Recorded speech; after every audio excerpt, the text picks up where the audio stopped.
Typhoon Rai struck the Philippines, which was recovering from the intense months of COVID-19 pandemic. The negative economic impact of the pandemic reduces the resiliency of the Filipino people and their ability to bounce back from their losses.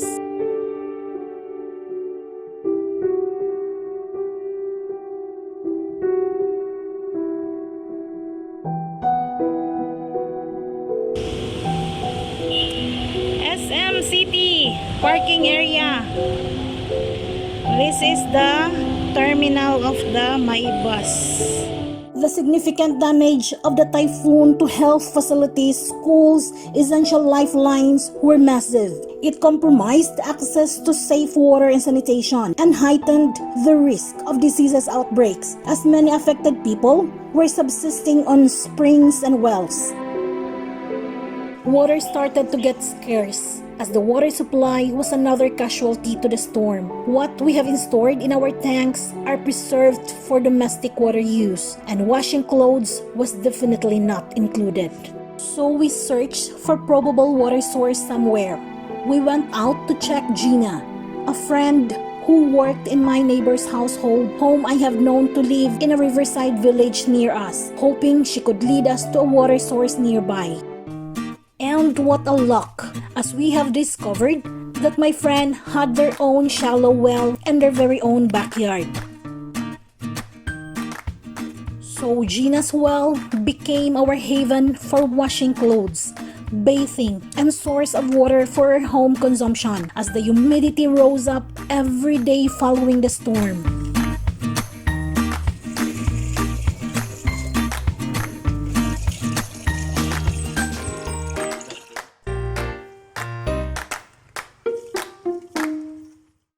The powerful storm loses us the access to electricity as expected. And after a few days with no power supply, our phones and stored power banks started to get empty. And we need to recharge as there are Wi-Fi signals coming sometimes, so that we can update our loved ones and some family members. So we hunt for potential free charging stations, as we have heard that there are a number of establishments opening their doors for free power and even temporary shelters for typhoon victims. Then we ended up in Oak Ridge Business Center in AS Fortuna, Mandaue City. People lined up patiently, waiting for their turns, for the much needed power for their gadgets, flashlights, laptops, and everything that can be charged.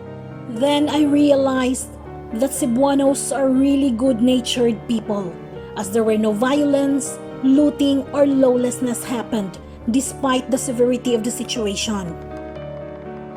Cebuanos are known to be resilient and so used to helping themselves. History has proven time and again that Cebuanos can and will overcome with or without the help of the authority, and not waiting for dole-outs before starting to stand up. They relied on each other's help. Those who have water to spare offered it to those who didn't have any. People shared each other information on where to find resources they need, and not waiting the government to take action, as there were no immediate response from the functioning authority, maybe because the responders are being victims themselves. It's like Yolanda all over again, leaving a massive trail of devastation affecting livelihood of all sorts. And the significant damage it caused to the infrastructure for sure may take several months to restore. As soon as we have filled our gasoline tank in full, we headed to Lutopan, Toledo City to check on my brother's family, as we don't have any communication with them since the typhoon struck at night of December 16.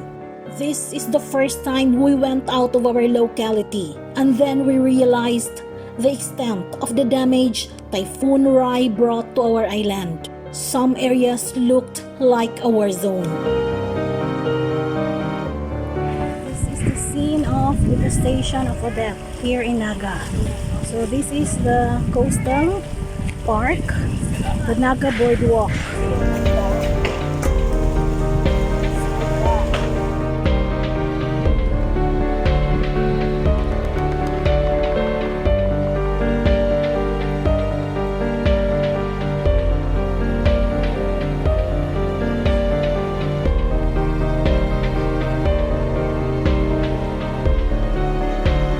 nature once stood here. And see, look at the devastation the storm had caused in this coastal plaza of Naga City.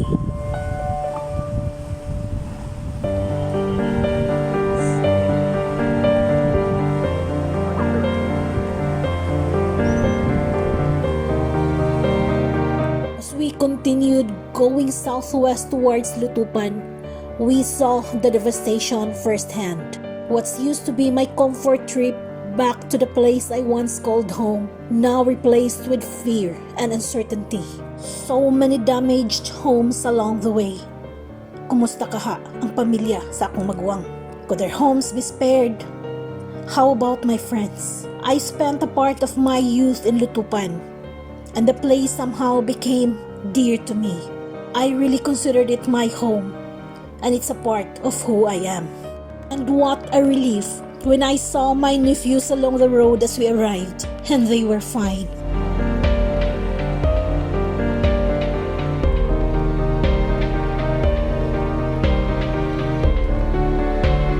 Several days after the typhoon struck, we visited the famous Kawasan Falls of Badyan, and we were greeted by a devastated landscape at the entrance going to the waterfalls. They were suffering from a severe flood during the typhoon. My observations were limited to my own locality, and I realized the extent of the damage and human suffering it brought to the other islands as well when we had the internet signal.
Massive flood changed the scenery of the famous Kawasan Falls of Cebu.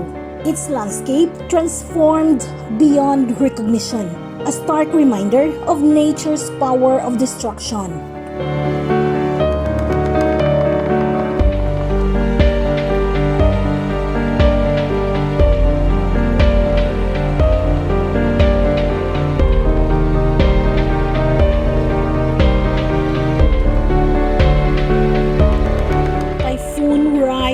Became a year-ender. It is the most powerful storm to hit the Philippines in 2021 that comes very late in the region's typhoon season, which is July to October. We are now living in the aftermath of the disaster, but the scientists have long warned that rising global temperature induced by man-made climate change are causing typhoons to become more powerful and strengthen more rapidly. And Typhoon Rai proved that. Extreme weather like super typhoons will become a new norm.